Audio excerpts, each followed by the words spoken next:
Would you like to make your garden more wildlife friendly or more eco-friendly, but not making too many major changes? I've recently interviewed Joel Ashton, who's a garden landscaper, a wildlife expert and the author of Wild Your Garden book, and his YouTube channel's also called Wild Your Garden with Joel Ashton. And Wild Your Garden covers everything from planning the spaces to which trees and shrubs are best. But what I wanted him to tell me were the easy tips that we can all do without making too much effort or spending too much money in our garden. It's Alexandra here from the Middlesized Garden YouTube channel and blog. I'll put links to Joel Ashton's book Wild Your Garden, to his YouTube channel and any other resources we mention in the description below. And if you're new here, the Middlesized Garden uploads weekly with tips, ideas and inspiration for your garden. So if you'd like to see the videos when you open up YouTube, tap the subscribe button. And if you'd like YouTube to tell you when a new video is uploaded, tap the notifications bell. As well as giving some easy tips, I've also asked Joel to tell me what to do with my difficult shady corner. As you may remember, I did a video last year because we had a northeast facing corner where an overgrown pergola had collapsed. And since then, I'd been trying to decide what to do with that space. You absolutely don't need to cut things down, dig things out, or take things away. In Wild Your Garden, Joel advises you to try to work with existing structures and elements if you can. For example, a mature tree may not be the ideal tree for your environment. It may not be a native tree, but if it's a mature tree, it's actually absorbed a lot of carbon while it's growing, and then when you cut it down, it releases the carbon again. It's also often, he says, a host to aphids and many other insects, and it provides shelter for birds and other animals. So if you have to get rid of a tree, obviously do, but really think very carefully about whether it's the best choice for you and for the environment. So Joel, tell me, what are the things that you can do, say in a typical urban garden, to really support wildlife? Well, I think one of the key things is to make the most of your vertical space, particularly if you're in a central city garden where it might only be a tiny courtyard. You know, the walls and the fences around you can actually become living walls if you were to plant climbers up them and put trellis on and training wire and that sort of thing. And use some of our native climbers, for example, things like hop, things like the old man's beard, the wild clematis, jasmine and honeysuckle as well. I know jasmine's not classed as native, but what you're doing is providing cover for birds in particular, you know, for things like house sparrows, which of course are now red listed throughout the UK, so they need that cover to be in a garden. And so people often come to me and say, well, why am I not getting any birds visiting my feeders? And it's probably quite simple, because they've put the feeder bang in the middle of the lawn, and of course the smaller birds, the blue tits, great tits, robins, goldfinches that are visiting our feeders, they aren't going to feel safe and secure, because as we've just had with the sparrowhawk go through, you know, the sparrowhawk is far faster than a blue tit, so they don't really have a lot of chance. So if, like you have, you can put your feeders right next to some cover, it makes it a lot more appealing for the birds, because they can zip into that cover if they get the slightest whiff of a predator, a cat or sparrowhawk, for example, coming into the garden. So what would you say is tip 3? Tip 3 would be to put the mower in the shed and leave it there for the season. See what comes up in your lawn if you've got a back lawn, because you'll be amazed at how many wildflowers might be in there already. And just having those just to come 2 or 3 inches above where they'd normally be cut down to might mean the difference between providing a meal for, you know, local bees, hoverflies, butterflies and moths in the form of bird's foot trefoil, red clover, white clover, self-heal that is probably already in your lawn waiting to flower. It's just never had the chance. So put the mower away is tip number 3.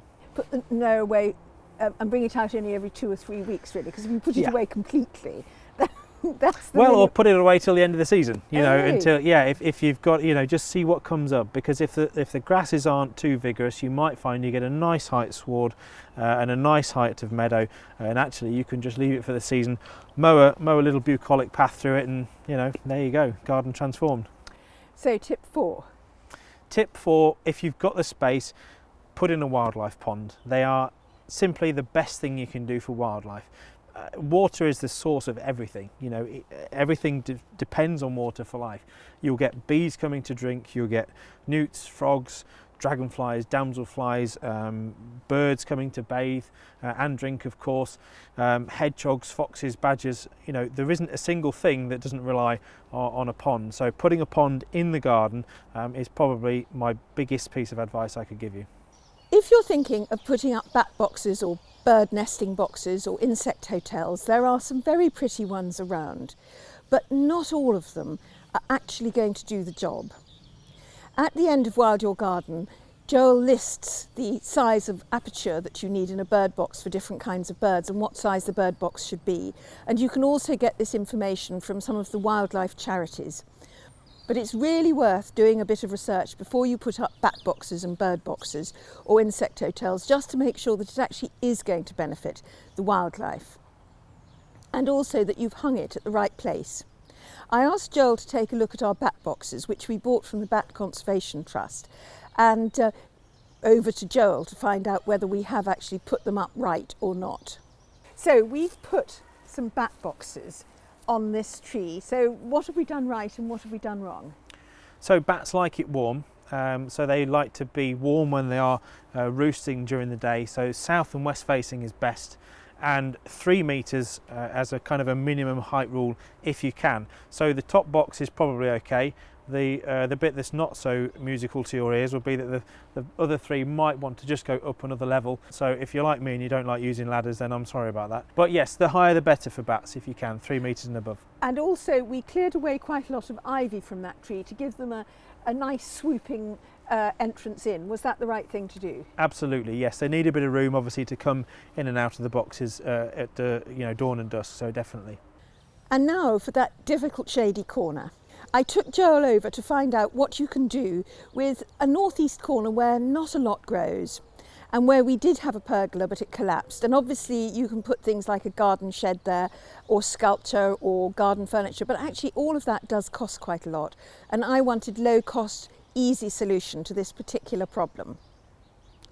And so over to Joel to find out what he advised. So this is a really difficult shady corner. So what would you suggest wildlife friendly for here? Well, there's a lot of bare potential there. You've got a lot of wall space where we could put some shade tolerant climbers, things like winter flowering jasmine.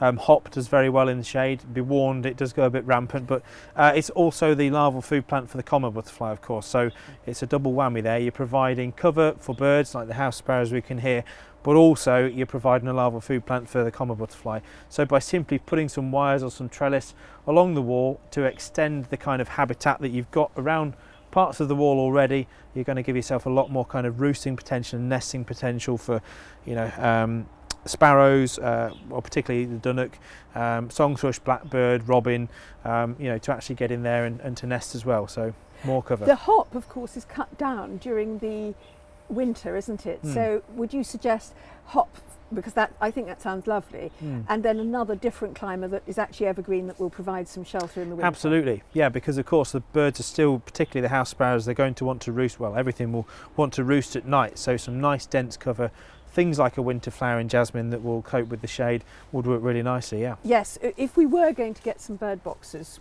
where would we position them? Well, so bird boxes are complete opposite to the bat boxes, so they'd want to be north and east facing, because Right. having them on a south or west facing wall, they can get too hot and the chicks can actually die in the summer months. So north and east facing wall, so this wall here is perfect, and Brilliant. particularly once boxes, once you've established some climbers, things like a robin box nestled within the climber there, guarantee it'll be used. So I can, in fact, with my difficult shady corner, actually create a bit of a wildlife habitat there. Absolutely, yes, and by putting a few more boxes as well on this east facing wall, things like blue tit, great tit, you're going to help with their chances as well, because of course a lot of our trees, you're fortunate being where you are, you've got a lot of mature trees around, but actual hole nesting birds like blue tits and great tits sometimes struggle to find them. So do check out Joel's YouTube channel. It's called Wild Your Garden with Joel Ashton, and you'll see it in a link at the end of this video. And let me know how you enjoy wildlife in your garden and what you do for it. And thank you for watching. Goodbye.